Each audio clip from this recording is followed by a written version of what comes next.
Welcome back, guys, and if you're new to the channel, welcome to the Long-Haired Hiker YouTube channel. It's nice to have you along. Today I'm going to be doing a review and I'm going to set up my Nemo Dragonfly two-person tent. Now this tent comes in at about 1.7k for pack weight, and you can get it down to 1.5k. So it's a really quite a lightweight tent and build as a three-season tent. I'm not entirely sure whether it's a true three-season tent. I did take this to Dartmoor in November and it was very cold and it wasn't windy at all. It was wet, so it stood up to the wetness. It's a two-person tent. I wanted a two-person tent because one-person tents are really cramped and I'm 6 foot tall and very wide. So yeah, two-person tent it was for me. So let's get it open.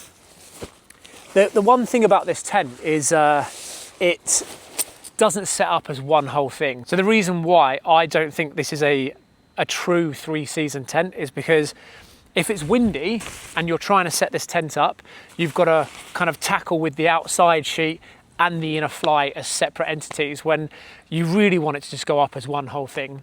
Although this is a freestanding tent, the fly is freestanding, so that's quite handy. But if you're tackling wind, it can be quite difficult. Okay, so let's just continue taking this tent out. Got tent pegs here in this bag and your poles here.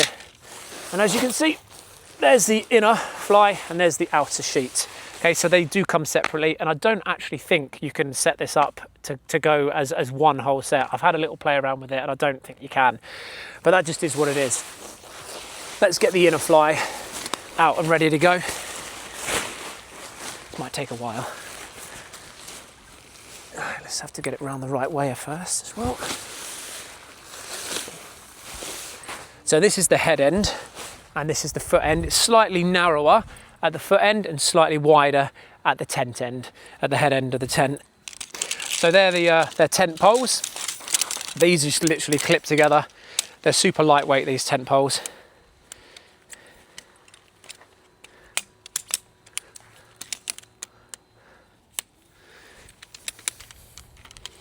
Okay, so you can see they're actually color coded. One end's green and one end is grey, so that's nice and easy, and that's reflected here with these green tabs, and at the other end they will be grey.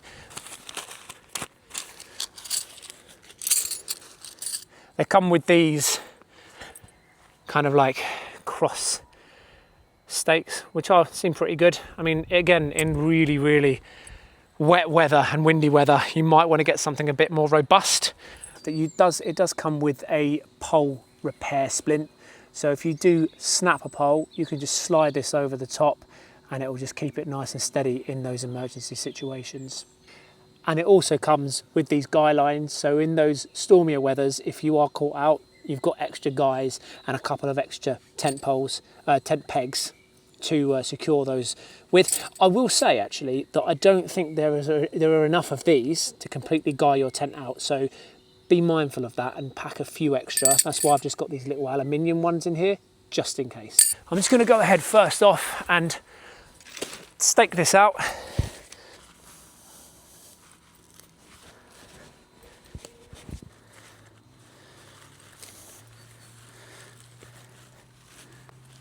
Okay, so once you've got that staked out, you can then start popping in the poles. They literally just clip into there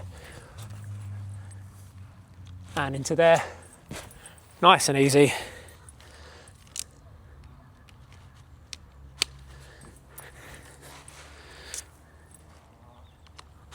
Okay, so that's the main pole setup. It is really easy to do in this lovely weather that we've got here, but you can imagine if I was contending with a lot of wind, it's a nightmare. And it was really windy on our first night when we were in Dartmoor, and I was almost paragliding with the outer sheet because the wind was like taking it all up. It was pretty mental. I did manage to get it all set up in the end, and it was raining as well, so my fly did get a bit wet.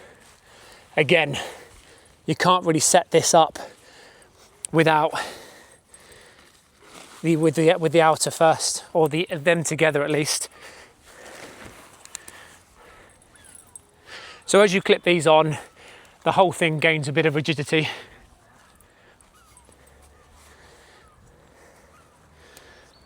Okay, so that's the main fly, and then you've got this crossbar here that goes across, and you clip these 2 clips onto it, and that gives it the kind of rigidity through the center. And then you have these little clips that just ping onto the end of the pole, like so.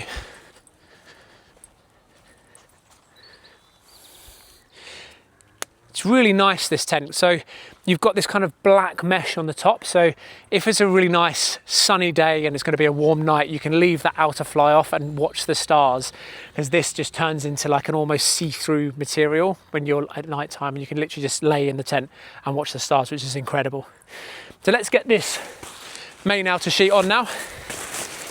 It's a bit weird to get it round the right way, but the big Nemo logo there goes at the back end, and what you think is going to be the outside isn't necessarily right. So you've got this shiny material of that Nemo logo, that is actually the inside of the tent, and the slightly duller bit is the outside. I made that mistake the first time I set this tent up. So it's really, you can imagine, it was raining, winding. I was like, whoa, holding on to this fly, and I put it on the wrong way around, and I had to take it all off and put it back on again. Now there's a lesson for you. Make sure you set your tent up before you go on an excursion, then you know what you're doing. So fly goes over. It's super lightweight, this fly.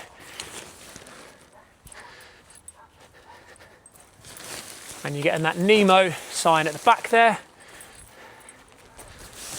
And all you've got to do with this for now is clip it in at the bottom. It's got a little hook on it, and it just clips in nice and easy. I'll do all 4 of those. It also has little tightening straps on them. So once it is in place, if it is a bit loose, you can just tighten them up a bit. This is quite tight, obviously, because I had it set up last time when I was in Dartmoor.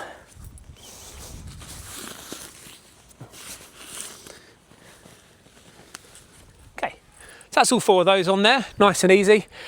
So once you've actually got the fly sheet on, this tent is freestanding. So you can literally pick it up and move it around wherever you want to pop it. And once you've got that perfect place, then you can stake it out. So next off, I'm going to get these pegged in just at the side here to bring out the vestibule area. Now with these, you've basically got these strings on them, and they have an adjuster. So you can pull on this, you can put your peg in. I'll just show you. Pop that in there, into the floor. And then you can pull on this little bit of rope here, and that's your adjuster. And that tightens it nice up there. So it's nice and easy. What I love about these is they are really easy to set up. Again, in bad windy conditions, this can be a bit of a nightmare, but if you've got a lovely weather conditions, it's really easy to set that up. So I'm just going to go and do the other side.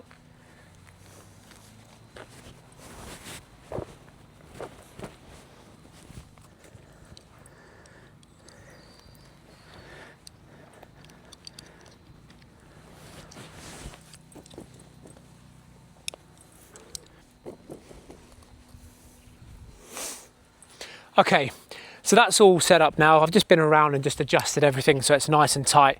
And you know what? It is a really nice looking tent, this. But going back to the 3-season tent, so the reason why I don't think it's a truly 3-season tent, so early spring, late autumn, you've got this massive gap here. Okay, and obviously in the fly area in there is probably a little bit further. You've got massive vestibules in this place. But yeah, it's just quite a big, I mean, that's my hand there. You probably can button it up a bit smaller, but to be honest, when you're trying to do it nice and quick in adverse weather conditions, you're going to struggle to get it nice and close to the ground. Come over here, you've got this area here where the outer sheet comes right up here, and the wind can just get right up in here, and that's fly literally probably about that high up. So again, if you've got like driving winds, that's just going to go up there. In cold weather, you're going to be freezing in this tent. So I think this is a summer tent personally, and I think if you've got any bad conditions, you could be struggling a little bit, but needless to say, it's a very good looking tent. And I think if you've got good weather in the season, spring and autumn, then you'll be absolutely fine in it. This tent has double stitching all around, and it has it in the bottom as well in the bathtub. So it's going to be really nice and sturdy and not come apart. Okay, so now we're going to have a little look in the vestibule area. So it just literally opens up from here, all that. A couple of little Velcro spots there to keep it nice and closed. Now with this one, you can roll this up. And down here, you have a little toggle, okay? And that just clips in to that clip there. So it's nice and easy just to get out of the way there. And then for this one, you can open up double doors. So it's just a case of unhooking it and then rolling this one up also. And you have a little toggle and this little thing here that you can pop back through.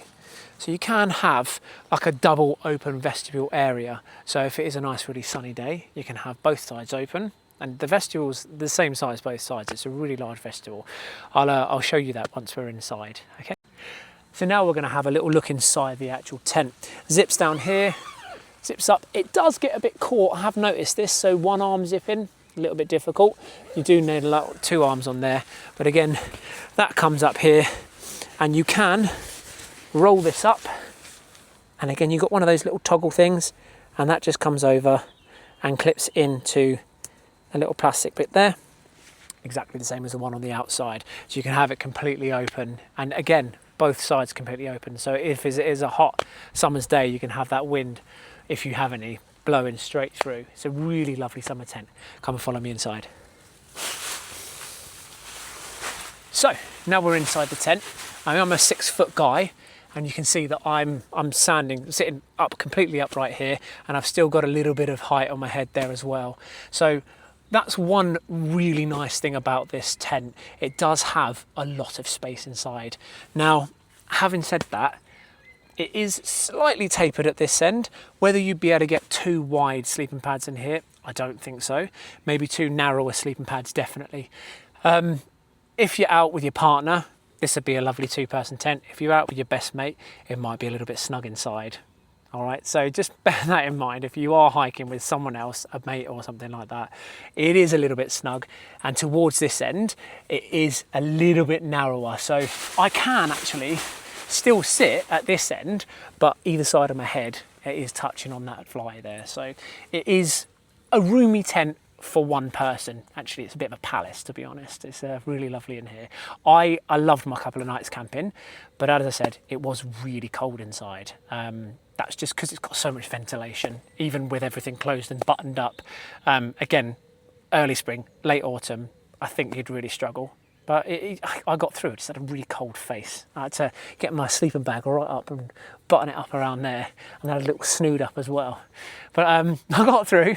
But having said that, it did really well with the wetness. It was completely boggy when we went. We went mid-November, and even the ground was saturated with water.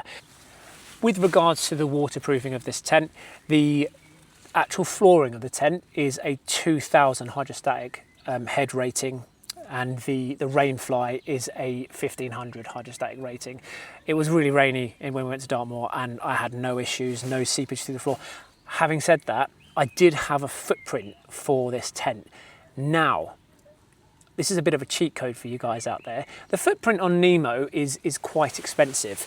I bought a tarp off Amazon for $18.99, just thinking I'll pop that down if I need to, and it will just have to make do. This tarp is the perfect fit for the entire outside net of this tent. It is literally like it's made for it. So I will put a link in the description below for that tarp. Sorry, Nemo, but it is really cheap. It's $18.99, essentially for a footprint for this tent. So as I said, I'll put a link in the description below, and you can check it out yourself. It's absolutely brilliant. Couldn't believe it when I first set it up. I was like, this can't be more perfect. So that's really nice. Let's come inside the tent, and then I'll show you around inside. So now we're inside the tent. You can see that it's actually quite roomy in here. You know, I can pop both arms up here, and I'm just about touching either side. And I'm quite broad anyway myself. So bits and bobs we've got inside the tent. You've got these little pockets. You can pop your head torch up there or anything like that, and it just basically diffuses the light into a nice orange glow. Just a little pocket there, and another one on this side as well. You've also got a little phone holder here.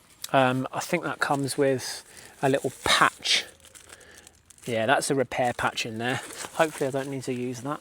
But yeah, a little repair patch there. That's all we've got on this side. Another phone holder there, okay? And then up above us, we have a loft compartment. So this is really nice. It's got a big area up here so you can stow your jacket or anything like that, okay? I'm gonna flip it round and then I'm gonna show you the other side of the tent. So as you can see, it's a little bit more cramped down this end. This is the foot end of the tent, but as I said, it's got this loft compartment up here. It's quite sizable. And then you have another one here. So a loft hammock for your gear to keep it off of the floor. And it's, yeah, it's just really handy to have to stuff any clothes in there or anything you might want to store and keep it off the floor. So you've got more room to kind of like lounge around in your tent, especially if it's a rainy day outside. I'm going to go ahead and lie down in here just so you get an idea of how much room there is and how tight it would be if you had 2 people in here. I'm going to lie down just on the side here. So I'm right up against this side here. You could fit another person in here. It's not really an option to top and tail because it is thinner down that end. Not by a huge amount, but it is thinner down that end. So if you were in a tight squeeze, definitely you can fit 2 people in here. However, you ain't going to have a lot of wiggle room. Top to bottom, you have loads of room. I'm 6 foot tall and I've got a good, probably foot of space at my head and then probably a good 10 centimeters down that end as well. The fly sheet is definitely well away from here, so I can actually pull all the way out here and, you know, I'm not even going to touch that fly sheet. So it's actually loads of room in here. I'm going to show you inside with the vestibules up just to kind of show you how much room you've got in those vestibules. So I'm going to close this vestibule up so you can see how much room you've got inside. The one thing about this tent is it has absolutely gigantic vestibules each side and it's bloody brilliant. Obviously you have to pin this one into the ground because I took that out to put both doors up. So let's just quickly do that now.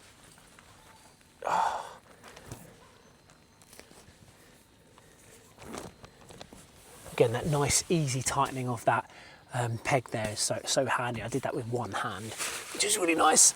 Get this other part of the vestibule closed up. And then we'll just zip that down. Yep. 2 zips there. One for the inside, one for the out.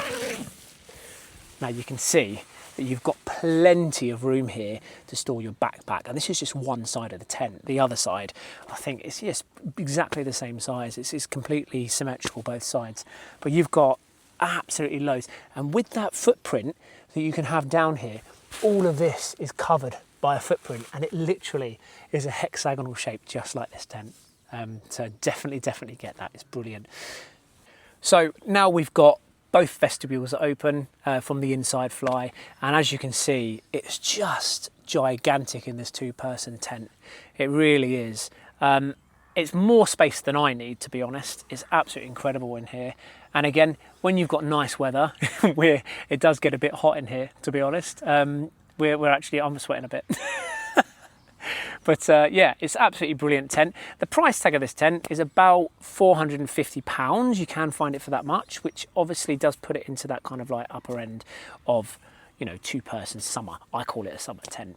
But it is super lightweight, coming in at 1.7 kilograms pack weight, and then it can come down to 1.5 kilograms. But it's an absolutely blinding tent, but just for those nicer days, to be honest. I don't think you're really going to want to take this tent out in cold weather.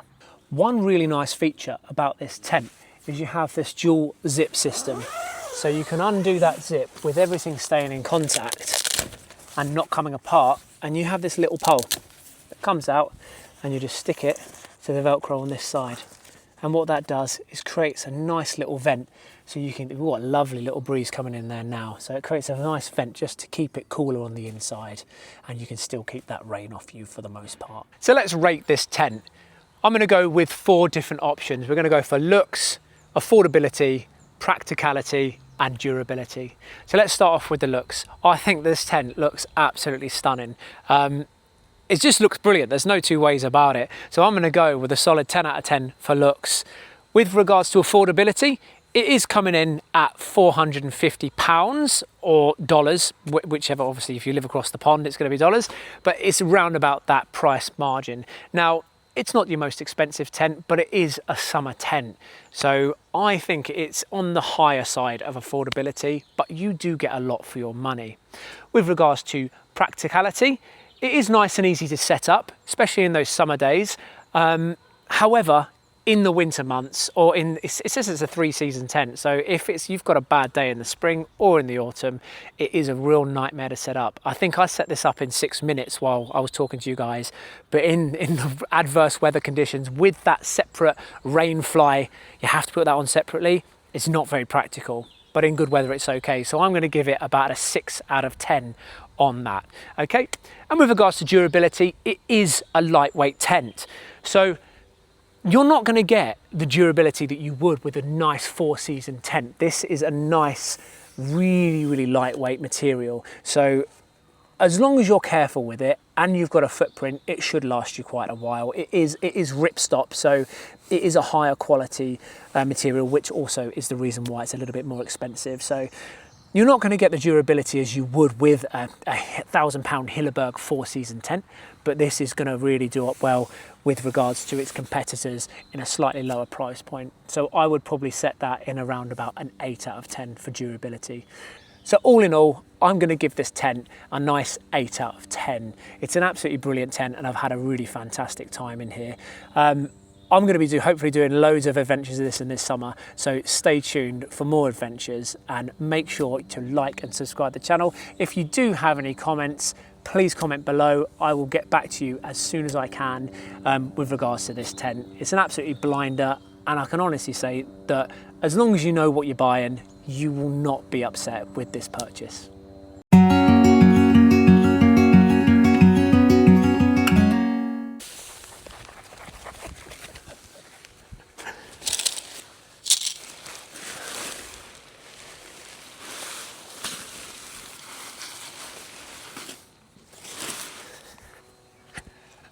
These are actually, it's so silky, this tent, when you're packing it away. It kind of like blows out in areas, so it's quite difficult to roll up nice and neatly. But what you can do, because it's so, you can see it blowing up there, because it's so lightweight, the best way is to roll it all up. You've just rolled this up nice and neatly and you're trying to stuff it in this stuff sack, and as you can see, bits pop out. So what's really nice about this tent is it literally can just squish down. So I actually don't usually keep my tent poles in this bag. I just shovel this in there as best I can, which can take a bit of time. And once it's in, you just push it all down inside there and it all squishes down. You can get all the air out. And once it's down, you roll this all the way down and then do that up. And it's a nice tiny stuff sack size. So I would keep my poles in their bag, possibly just in another part of the bag, so this can sit nice and neatly in my rucksack, and it actually saves space on it. You can even store your poles on the outside of the tent. So it's a nifty little bit of kit when it's nice and squeezed down, and you can fit it into a smaller rucksack.